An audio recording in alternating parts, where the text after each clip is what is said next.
Okie dokie. Now Timok is insisting on starving itself even quicker now.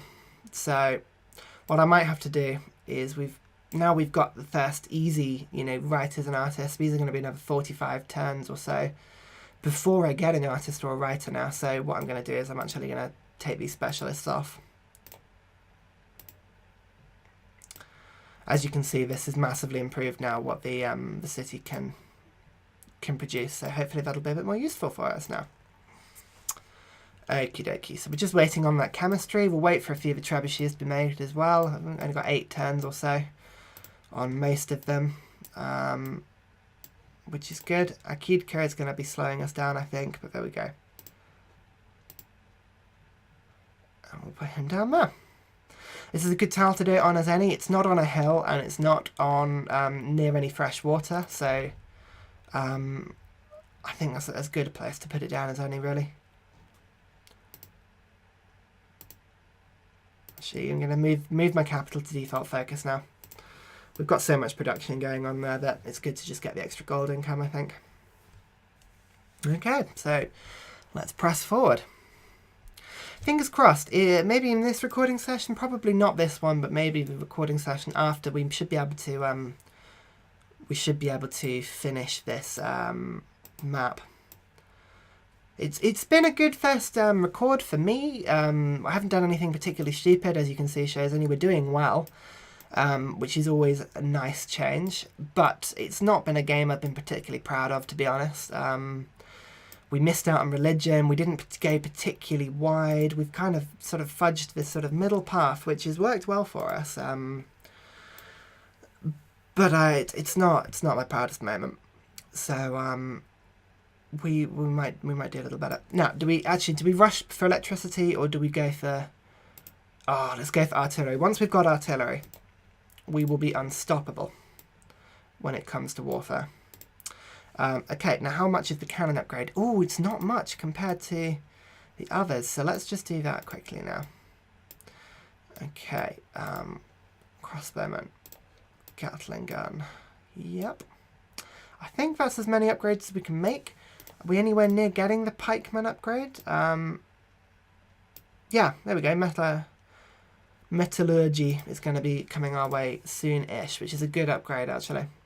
And we're just going to check, I'm pretty sure our military will still be there or thereabouts. Oh no, do you remember Dide had that ridiculous military, but I'm sure, to be honest, that will mostly consist of navy. Carthage tends to focus on navy quite a lot from past games with her. Actually, I remember the first game I ever played on a sort of relatively difficult mode. I think we're playing on King at the moment. It could have been... it wasn't Immortal, it was the one between Emperor, is it? And I came up across Dida, and I wasn't entirely used to having to keep such a good standing army, so I just sort of bumped into her, traded with her for a few turns, and bam! Within a few seconds, she'd actually begun to she just destroyed me. I think it was only about 500 AD at the time, and she just wiped through me. It was embarrassing, but there we go. Okay, now we're gonna start to kill Mombasa. There's no point waiting, really, is there? Whilst our troops are being built, by that time, hopefully, we will be able to... well, by the time we take Mombasa, hopefully the rest of the troops that we've been building, they should be just about done. So we should be able to press on in that respect.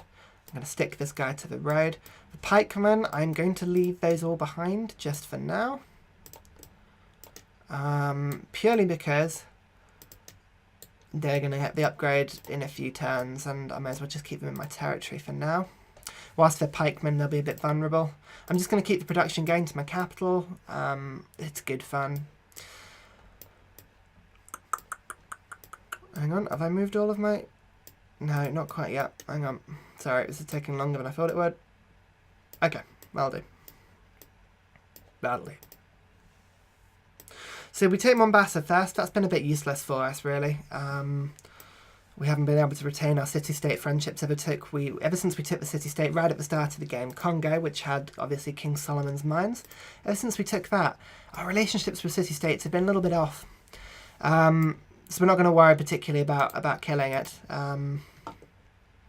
May as well get metallurgy. We'll get that now actually. Yeah, and then we can upgrade straight away. We got that free tech, if you remember, purely because we finished the Oxford University. So there we go. We're going to upgrade all of our pikemen now using our horses, which luckily we've got a few of. Wonderful. And now these guys have been upgraded, I might actually bring them into the fray. Ah, beautiful. Filthy barbarians are plundering all the trade routes between me and Haile Selassie, which is a distinct change. I don't think they were trading with me. They just still didn't really like me, but there we go. Okay, so now the good thing about attacking city-states, over and above attacking AI, not that city-states aren't AI, instead of attacking actual main countries as such, the big difference is actually we don't need any more cannons than what we've got at the moment, do we? I'm just going to get another musketman. We need some tough ground troops. The big change in attacking city-states is that you can move all of your troops into the lands beforehand, and when you declare war, you don't get kicked out of the lands. If you remember, when you get open borders with regular countries, you can get this thing when you move all of your units in to attack, you attack them, and all of your units get pushed outside of the boundaries of Mombasa. So for instance, if my cannon was where it is now on Mombasa, and I were to fire at it, and this was China, for instance, it would push me out of the borders before it even let me, which is annoying. I'm going to demand tribute from Mombasa, seeing as I've got, yeah, they get afraid. Ask for tribute. I may as well, whilst I'm here, because I'm about to kill it anyway. There's going to be no real loss. Actually, I'm going to kill all of their units first before attacking. May as well. Okay, the Lancer can go round. Their maneuverability will be handy, actually. Do nothing. I'm just going to wait one turn before I attack. Purely because... I want to get rid of all of this army before I attack Mombasa, and I don't want my Lancer or my cannon to be within range when I attack. I want to do this as well as I can. Okay, Lancer, you can just begin to come up. Keep all of the trade routes internal for now. And, okay, we'll just wait there for now. Lancer, yeah, go again, you make your way. I mean, normally you want to keep a little bit of army behind in your own territory, but I'm just on the assumption here that no one's going to attack me. She doesn't like the fact that I'm bullying Mombasa. But that's fine. It's not like China. I'm going to be listening to you, so tough. If you remember, we're going to attack China first because China has a ton of wonders in Beijing. I think 7 or 8 last time I counted. That might be a little bit of an exaggeration, but certainly above 5. Let's have a quick look. Oh, no, 7 or 8 was probably good. 9 of them. There we go. So, so that's not too bad, really, is it? So as you can see, Mason-Kani is actually beginning to kick troops out faster than I can use them at the moment, which is never a bad thing. What I'm going to do very quickly is I'm just going to check the military overview. Total supply in use. Okay, wonderful. So I can actually have a far bigger army than I'm using at the moment. Sometimes if you've only got a few cities, you can only supply a certain amount of army. And it causes massive production losses if you step over that mark. Okay, wonderful. Now, all of my troops have moved out, which is good. So we can start to have a little fun. But damn. City-states grow wary. Oh, come on. They were already wary. Bang. Now, I'm keeping an eye on which of these Gatling guns are my Pathfinder ones. I really don't want to be moving those in particularly. So this one is a special one, but this one is not. However, there is no reason to move that in just now. We will probably move our units in. Get you to wait, get you to wait, get you to wait, get you to wait. You Lancers can come into here. I don't want to be pillaging any more than I have to. At the end of the day, this city will be puppeted by me at the end of this conquest. So, you know, I don't want to particularly ruin it. Again, we're just keeping to Mason Carney.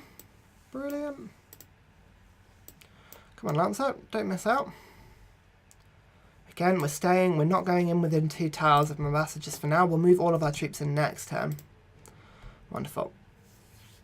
Go away, China. I know you love Mombasa, but what are you going to do about it? Dido doesn't mind. Dido wants my ivory. She is a lady of unquestionable taste, if you ask me. I wonder, actually, if killing a few of her neighbours, Dido actually might not mind that. She might be on my side for this one. It's difficult to say. Now, hopefully in Miss Fighting, if you remember, we're going to get a great general when Miss hits 1,500, I think. But hopefully we'll get a great general before then. Okay, now what we're going to do is we're going to use our back Gatling guns. Hang on. Right, now, we want the cannon to obviously take a shot of Mombasa. So let's move him closer and set him up. Unfortunately, you can't make the attack that turn. And we're going to move our musketmen in. Out of all of our troops, the musketmen are the ones I don't mind actually being hit. Now, our lancers are going to be absolutely terrible at fighting pikemen. But what they can do is they can run in and sort of act as alternative targets, as well as the musketmen, for instance. So that's what these guys are going to do. I'm going to move this lancer around to the side with this other pikeman. And then we can start to get these Gatling guns again. So that's one of my special ones. This one is not one of my special ones. So we'll get him in and him in.